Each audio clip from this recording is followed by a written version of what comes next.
O Senhor esteja convosco.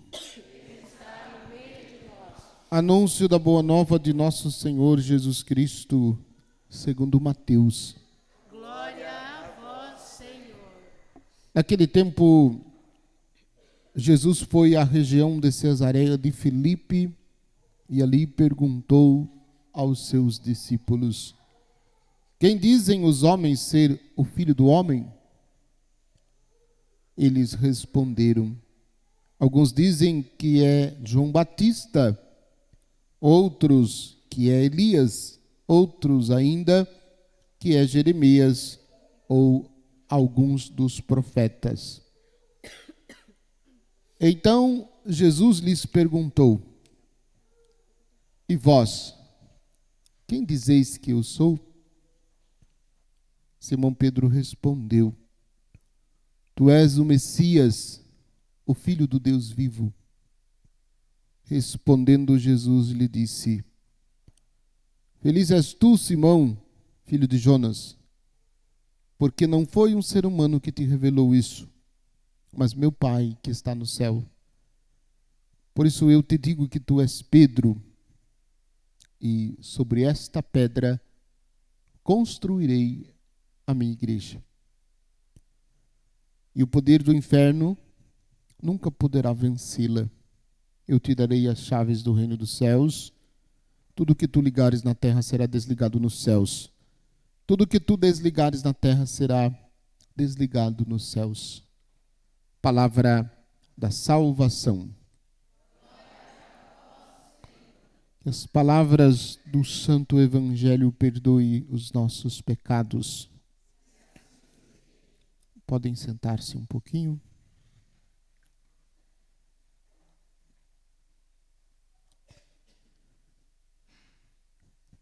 Interessante esta pergunta que Jesus faz para os seus discípulos. Jesus pergunta: quem dizem os homens ser o Filho do Homem? E os discípulos respondem o que o povo do tempo de Jesus falava sobre ele. Quem o povo achava que era Jesus? João Batista, Elias, Jeremias ou até mesmo algum dos profetas. Porque o jeito que Jesus falava era diferente das pessoas de sua época. E por isso pensavam que ele fosse Elias, ou Jeremias, ou João Batista. E Jesus direciona a pergunta para os seus discípulos: e vós, quem dizeis que eu sou? Será que neste momento da vida de Jesus, os discípulos de Jesus tinham condições de dizer quem era Jesus? Quanto tempo os discípulos aqui já conviveram com Jesus? Aproximadamente já há quase 3 anos. Aqui já está perto do mistério da paixão. Então, em 3 anos de convivência, é bem possível que os discípulos já conhecessem um pouquinho de Jesus. E eles soubessem dizer quem era Jesus. No entanto, nós não sabemos se os discípulos sabiam quem era Jesus. Por que nós não sabemos? Porque o único que respondeu foi Pedro. Foi Pedro que responde. Os outros não responderam. Tu és o Messias, o Filho do Deus vivo. Na resposta de Pedro, a certeza de que Jesus iria iniciar algo importante. Não é algo. Jesus iria iniciar uma realidade importante. Jesus iria iniciar uma instituição importante. E esta instituição ia ter como fundamento a fidelidade de Pedro. E aí, na sequência, Jesus diz a Pedro: feliz és tu, Simão, filho de Jonas, porque não foi um ser humano que te revelou isso, mas o meu Pai que está no céu. Por isso eu te digo que tu és Pedro, e sobre esta pedra construirei a minha igreja. E o poder do inferno nunca poderá vencê-la. E é impressionante esta expressão designada a Pedro.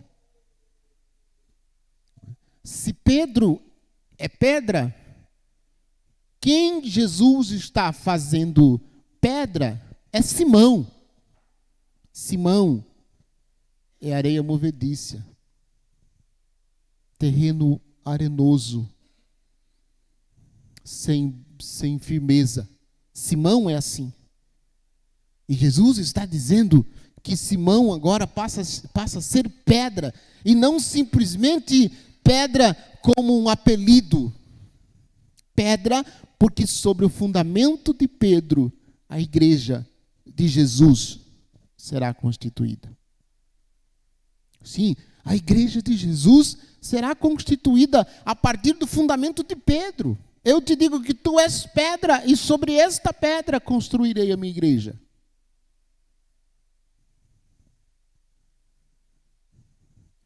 E aí a gente pode se perguntar com base nisso: quantas igrejas Jesus fundou?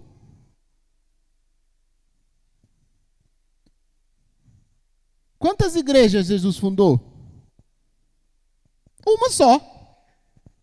Tem um monte de igrejinha por aí que diz que a igreja é fundada por Jesus. Nasceram ontem. A mais antiga, depois da igreja católica, tem menos de 500 anos. Um pouquinho mais de 500 anos, estou exagerando. Um pouquinho mais de 500 anos. Quantos anos tem a igreja católica? Que a gente consegue contar 2022 anos, né? Fora o tempo que a gente não consegue contar, né? Então. E esta igreja fundada por Jesus foi constituída sobre a fidelidade e sobre a fé de Pedro. Tu és Pedro, e sobre esta pedra eu construirei a minha igreja. E Jesus diz mais ainda, acrescenta: e as portas do inferno nunca poderão derrotá-la. Eu gosto dessa expressão, nunca poderá derrotá-la. O texto diz vencê-la. As portas do inferno nunca poderão vencê-la. E observem, gente, em toda a história, olhe com atenção a história da igreja, você vai ver. A igreja católica, apostólica, romana, sempre foi perseguida, desde o tempo dos apóstolos. Desde depois da ressurreição de Jesus. Pedro, por exemplo, na primeira leitura, está preso. Por que Pedro está preso? Está preso porque anunciou Jesus Cristo ressuscitado. Pedro está preso porque ele se tornou discípulo de Jesus. Lembram da pergunta do evangelho de ontem, se vocês acompanharam. Pedro, tu me amas? Tu sabes que eu te amo. Pedro, tu me amas? Sim, Senhor, tu sabes que eu te amo. Pedro, tu me amas? Senhor, tu sabe tudo, já falei que amo. Esse já falei que ama é por conta do padre. O Pedro não fala assim. E ele dá depois o testemunho. Por que Jesus pergunta para Pedro, nesta ocasião, se Pedro o amava? E será que Jesus desconfiava que Pedro não o amasse? Não, porque Jesus queria curar o coração de Pedro. Lembra que o Senhor disse, quando iria passar pela paixão, o que Pedro falou? Não, Senhor, que Deus não te permita isso. Que isso nunca te aconteça. O Senhor disse: Pedro, ainda hoje, antes que o galo cante, você me negará. Antes que o galo cante 2 vezes, 3 vezes, você me negará. E aí o Senhor pergunta para ele se ele o amava. E o texto que nós ouvimos, Jesus diz que Pedro é pedra, e sobre esta pedra vai ser construída a igreja dele. Mas a gente poderia olhar em paralelo a vida de Paulo. Como era Paulo antes de conhecer Jesus? O que Paulo fazia? Era Saulo, né? Não era nem Paulo, conhecido como Saulo. O que ele fazia? Perseguia os cristãos, os seguidores de Jesus. E ele está indo para Damasco com cartas de recomendação do imperador para perseguir e mandar matar todos os que se declarassem seguidores do caminho. Que caminho é esse? Como Jesus, nosso Senhor, se apresentava no Evangelho de João, capítulo 14, eu sou o caminho. Então, todos aqueles que fossem declarados seguidores do caminho, significa seguidores de Jesus. Todos os que fossem seguidores de Jesus, Paulo tinha permissão para perseguir, entrar na casa deles e matá-los, com carta de recomendação do imperador. É este Paulo. E ele está indo para Damasco com esta intenção. Capítulo 9 de Atos dos Apóstolos, depois da morte de Estevão. Quando na morte de Estevão, Paulo estava olhando tudo o que aconteceu e colocaram a roupa de Estevão no colo de um jovem chamado Saulo. Ele está lá assistindo de camarote. Capítulo 6, 7 e 8 de Atos dos Apóstolos. E aí, depois disso, ele está indo para Damasco. E quando ele está indo para Damasco, o que acontece com ele? O que acontece com Paulo quando ele está indo para Damasco? Depois que ele está indo para Damasco? Ele cai da bicicleta. Ele cai do cavalo. E é impressionante que Paulo precisou ficar cego para poder enxergar. Porque enquanto enxergava, ele não enxergava. O pai está dando nó na cabeça da gente. Como assim? Quando eu enxergava, não enxergava? Ele precisou ficar cego para enxergar. Olhe lá o texto para você ver. Atos dos Apóstolos, capítulo 9. Ele caiu do chão, caiu do cavalo, e o pó da estrada dificultou ele não enxergar mais nada. Aí foi encaminhado para Ananias. Ananias está rezando, tem uma visão, e acolhe ele, e reza por ele, e depois ele recupera a visão. E aí, quando ele recupera a visão, ele se torna um cristão. Igual a todos os outros cristãos. E espera 3 anos em Jerusalém antes de se apresentar como cristão. Depois disso, Paulo mudou totalmente a vida dele. Filipenses capítulo 3, ele vai narrar: eu considero tudo como lixo. O que eu tinha antes eu considero tudo como lixo, porque agora eu encontrei Cristo Jesus. E o texto que nós ouvimos da segunda leitura, da segunda carta de Paulo a Timóteo, Paulo está em Roma, está preso, esperando a sua morte. E ele diz para Timóteo: quanto a mim, já estou para ser derramado em sacrifício. Aproxima-se o momento da minha partida. Combati o bom combate, completei a corrida, guardei a fé. Agora está reservada para mim a coroa da justiça que o Senhor justo juiz me dará naquele dia. Não somente a mim, mas a todos aqueles que esperam com amor a sua manifestação gloriosa.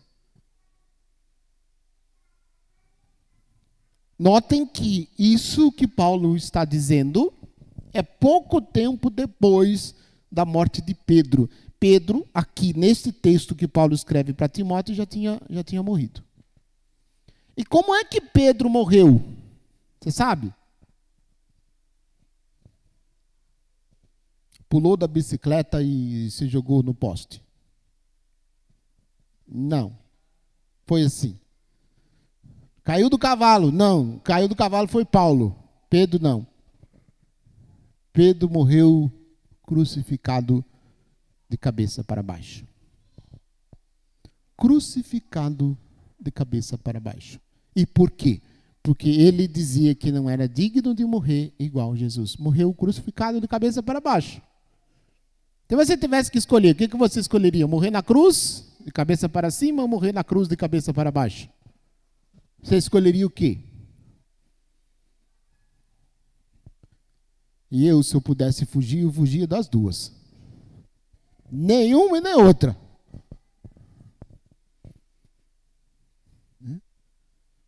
Porque penso que as duas formas de morte é uma coisa medonha.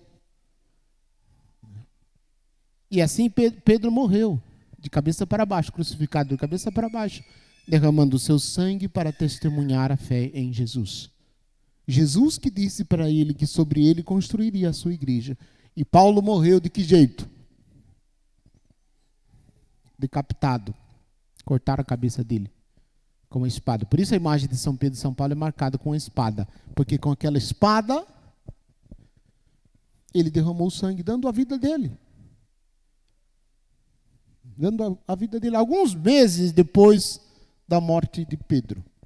Os dois morreram em Roma. Eles se encontram, antes da morte dos dois, eles se encontram em Roma. E Pedro, percebendo que não tinha mais jeito para onde ele até chega a exortar a Paulo, dizendo que Paulo permanecesse firme, porque o fim de Paulo estava prescrito também. Isso é mostrado naquele filme, São Pedro, o filme. Tem no YouTube, você clica lá depois, quando você tiver insônia, não conseguir dormir de noite, procure lá. É muito bonito o filme e conta essa história. Mas, olhando para o testemunho de Paulo, o testemunho de Pedro, eu concluo essa minha meditação dizendo assim: primeiro, até que ponto nós temos coragem de ir por causa de Jesus? Até onde a gente tem coragem de ir por causa de Jesus? Essa pergunta é uma pergunta muito séria, ainda que seja uma pergunta muito simples. Por quê? O que a gente observa? Que no tempo em que nós vivemos, as pessoas, de uma maneira geral, não querem mais sofrer por causa de Jesus. Qualquer coisinha é motivo para desistir de tudo. Qualquer coisinha é motivo para desistir de tudo. E o que acaba mostrando é que muitos cristãos do nosso tempo não querem ir muito longe, não, por causa de Jesus. A gente vai até o momento em que nada de ruim nos acontece. A partir do momento que alguma coisa de ruim começa a nos acontecer, a gente segura, a gente pisa no freio e a gente não quer mais caminhar. Talvez não vocês, mas com certeza vocês observam isso em muita gente, que por pouca coisa desistiu de tudo. Que por pouca coisa não quer mais saber de nada. Que por pouca coisa já deixou de seguir os passos de Jesus. O que nós aprendemos com Pedro e Paulo? É não desistir nunca. Mesmo que as coisas não estejam tão favoráveis. Mesmo que estejamos passando por dificuldades, por perseguições, por rejeições. Mesmo que estejamos passando por situações difíceis. O amor para com Jesus, nosso Senhor, nos faz amar profundamente a sua igreja e pela sua igreja darmos também o nosso sangue. Porque quando damos o sangue pela igreja, nós também estamos dando sangue pelo próprio Jesus. Dando sangue no sentido figurado. Claro, ninguém vai cutucar para tirar sangue para doar para a igreja. Mas no sentido de entrega, no sentido de pacientemente passar pelas tribulações, passar pelas perseguições e continuar testemunhando o nome de Jesus. Com a própria vida. Como fez Pedro, como fez Paulo, como fizeram tantos outros que deram a vida por esta igreja. Eu repito, igreja fundada por Jesus, nosso Senhor, só existe uma. As outras não foram fundadas por Jesus. Nasceu porque alguém achava que o jeito da igreja de ser igreja estava errado. Discordando da igreja, fundou outra igreja. Aí lá dentro daquela igreja, 2 pessoas discordaram entre si e cada um abriu outra igreja. Depois mais 2 se discordaram entre si, abriram mais outras 2 igrejas. E depois se discordaram de si, e aí tem esse milhões de igrejas que tem por aí hoje afora. A cada dia nasce uma igreja nova, fundada por alguém que discordou dos ensinamentos transmitido pela igreja.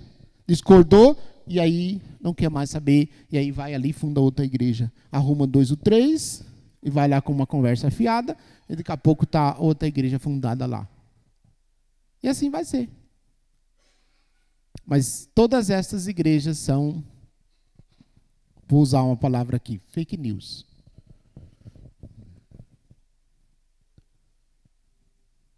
Tem muita coisa séria em outras igrejas.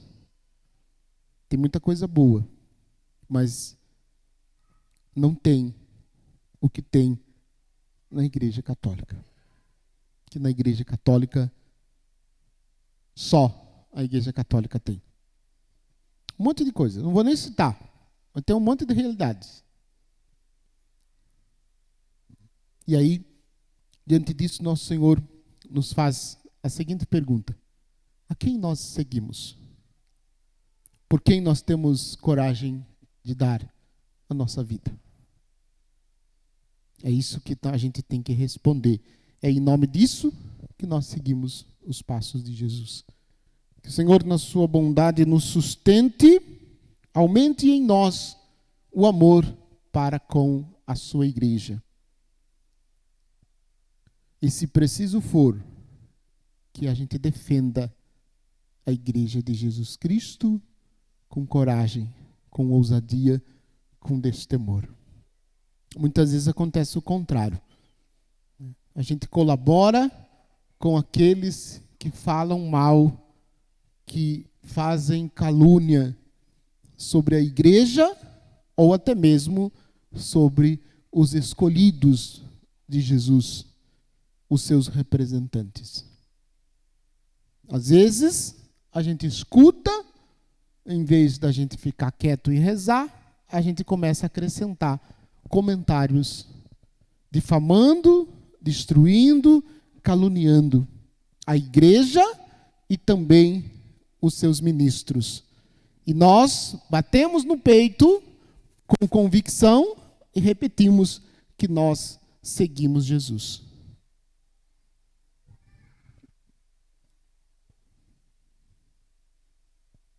Que Deus nos converta. Que assim seja.